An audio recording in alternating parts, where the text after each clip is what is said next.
Hello everyone and welcome back for another Trinity Stamps video. This is Cassie. We are celebrating Trinity Stamps' birthday all month long, so let's make a big top birthday card. Before we get into it, let's talk about the products we're going to be using. I do have this set up there. This is the brand new Cirque stamp set. I'm not actually going to be using it. I thought I was, but I'm not. But isn't it adorable? We are going to be using this stamp set just for the stamp alone, and that one is called Just for You. We're also going to be using the graham cracker alphabet dies. We're going to be using the That's the Ticket Slimline die. Love this die so much. It's so great. And then we also have the Build a Big Top die. That one will come in key. And then we have the Good Morning Sunshine stencil. So let's get into it. I have a piece of cardstock that I have cut down to 5 by 7 inches. Yep, we're going to make a 5 by 7 card. And I'm going to pull out the stencil. There are 2 parts to this stencil. So let me go ahead and tack down our piece of watercolor cardstock to the back of the stencil, just using some Post-it tape. And then I'm going to pull out some Distress Oxide inks. I have the color Tumbled Glass. That's the first one we're going to be using. It's a little bit lighter blue. So I'll pull out my blender buddy, and then I am going to start blending this across this stencil. Now, for these stencils, I've noticed you could just go back and forth. You could do a little bit of circular motion, but just be a little bit careful. If you're concerned about that, you can pull out some pixie spray, spray that on the back, and that will make sure that that stencil stays exactly where it's supposed to. But I didn't do that. I'm just going to blend these colors right over the top of this stencil and just trying to make sure that I have pretty good coverage in there. As you can tell, I think my Distress Oxide pad needs to be re-inked, so put that on my list, right? All right, then I'll peel this away and we'll pull in the second stencil, and it lines up perfectly on there because there are some like embossed lines, and that will tell you exactly where to put this. It's perfect. And so then we'll pull in our Broken China Distress Oxide ink, and we'll do the same thing with it and blend it over the top. So we'll go all the way across. I won't show you the whole thing, but once we have that all blended, then we want to do a little bit more to this. So take a look at that. Isn't that cool? All right, now we'll take what's kind of left over on our blender buddy and blend all around the outside edge of our piece. I kind of want that white to not be so white on the edges. And then once we've gone all around the edges, I want to bring in a little bit of splatter. I feel like splatter covers any mistakes you might make. I don't think I really made any on this, but splatter allows you to be a little bit forgiving there. So I put some on my glass mat.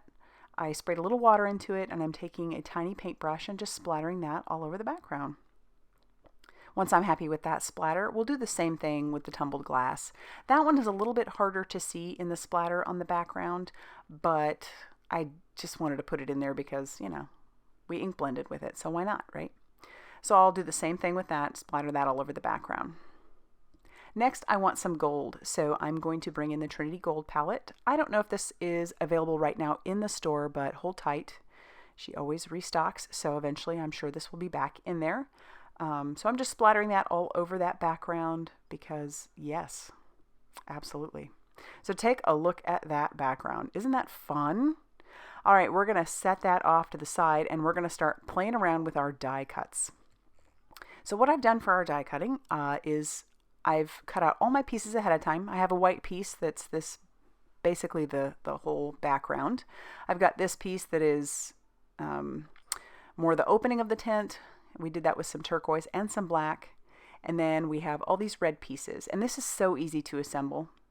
I'm just going to use a little bit of liquid glue all over that background and put that down. And it lines up so super easy. Now you'll notice with your red pieces that there is a completely flat, straight side, and then you'll notice that there is a slightly curved side to all of those. You're just going to try to line those up where you think those might work best. But this is pretty forgiving as well. Once you put the curtain on top, a lot of that gets covered, so you won't see it as much. So once that's lined up, and I think I have those in the right spot, I'm just going to go ahead and glue those down. We'll go all the way across. I'm starting with the outside and then working in, but these are pretty easy to line up and keep straight. Just make sure you're lining it up on the bottom, and then you can place it underneath each one of the upper stripes. Now I'm going to put down this black piece. This black piece is supposed to be kind of reminiscent of the ground if you're looking inside the tent. And then this little blue piece that almost looks like a crown, that's going to go above that. And that, I'm trying to make it look like there's a little crowd back there. So I'm just pouncing my Copic marker up and down on this, putting little dots all over it. And that's going to look like their little heads are in the distance. And then I'll glue this piece down as well. Next will come the turquoise piece that would be like the curtain, like the tent is open. And I'll do the same thing with it. And then we're going to bring in some flag, or not flag pieces, but some banner pieces. And I did those out of some light yellow. So that one's going to go right over the top here. And then this piece, this is where it'll kind of cover if you didn't get the right piece where it should be. That's going to kind of cover that top, so you won't really be able to tell. And then I've got my two little pieces here. It's a pole and your flag that I'm going to line up on top of each other. And I'm not going to attach those just yet. I'm going to wait until that is put on top of that background. I'm going to bring in a white gel pen and just add a little bit of highlighting where I think it might go. This is where I struggle, is highlights with a gel pen. You notice if you've ever watched me before, I don't typically add a whole lot in the way of gel highlights. But I think in this case, it adds a lot of value. So I'll put a little bit on the open curtain as well. And then we're going to set this off to the side and start working on other pieces. This giant ticket piece comes from that that's the ticket Slimline die. I've pulled in some brushed corduroy and I'm blending that around the outside of our ticket just to kind of give it a little bit of depth. You could absolutely leave it as is, but I definitely wanted some depth. And then, of course, we have to do some splatter, right? We did splatter on our background, and I love that. So I'm going to bring in that paintbrush one more time, and we're going to splatter this all over the background.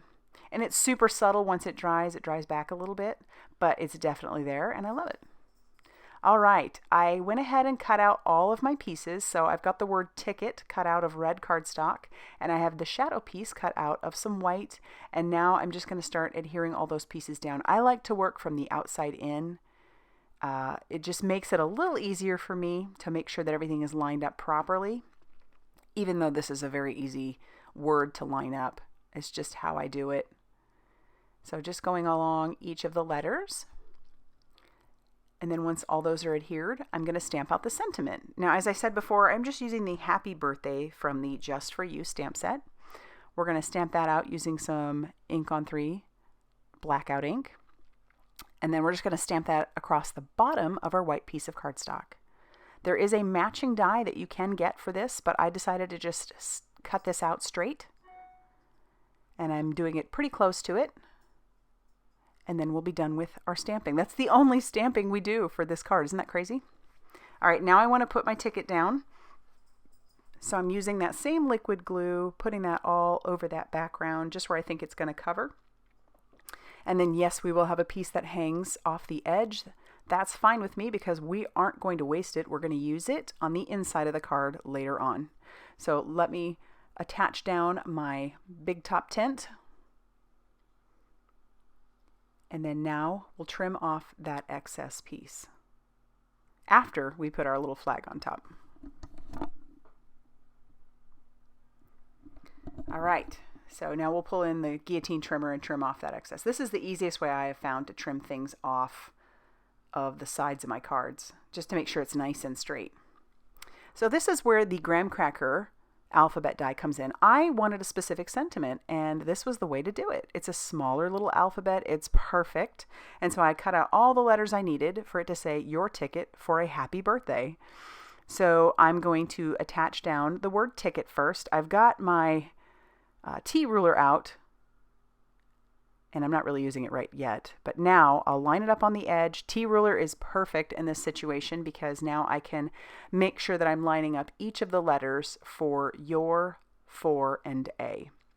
So I'll get that kind of lined up on that side, and then I'll start attaching down each of those letters. I like to start with the back one just to make sure that I have plenty of room, and then we'll work our way over to the Y. And you know what's funny is sometimes with words like this, I had to ask myself, is that how you spell it? One of those easy letter or easy words like the. Is that how you spell it? Yeah, so we do that for all of our letters. And once those are attached, I'll attach down the happy birthday. And then I did go ahead and die cut a few more pieces that I want to add to the outside of this. I just thought it needed a little something extra. So I have die cut the stars from the That's the Ticket Slimline die. And I did that out of some glitter cardstock that I had, silver. That would be nice and pretty and be a little bit of a contrast to the gold. So it'll stand out a little bit more. And we'll put all 3 of those down. And I did save one for the inside as well. So now we're going to work on the inside. For the inside, I die cut out the shadow for admit and one. And then for the words, I cut those out of some red cardstock. And now I'm just going to glue those down, just putting little dabs of glue on the back of this. And this one's super easy to line up as well. The dot to the I, which is called the tittle, is still in my die cut. So I'm just going to grab that out with my crystal katana and stick that down. And then we'll do the same thing for the word one. And then we'll be ready to attach all this to the inside of our card base. So our card base is a 5x7 card base, which is a little bit bigger than what I typically do, but I'm really getting into making some 5x7s. You have a lot more surface area, which is great. So then I'll put down the admit and one, and then I'll put our little star on the inside after the fact, but we're going to attach down our card panel to our card base using more of that liquid glue. And once that's down and the star is on the inside, that's going to finish off our big top birthday card. So I would love to know what you think of this. If you liked this video, be sure to hit the like button and consider subscribing if you haven't already done so. And as always, thank you so much for stopping by, and I will see you very soon in another video. Bye, everybody.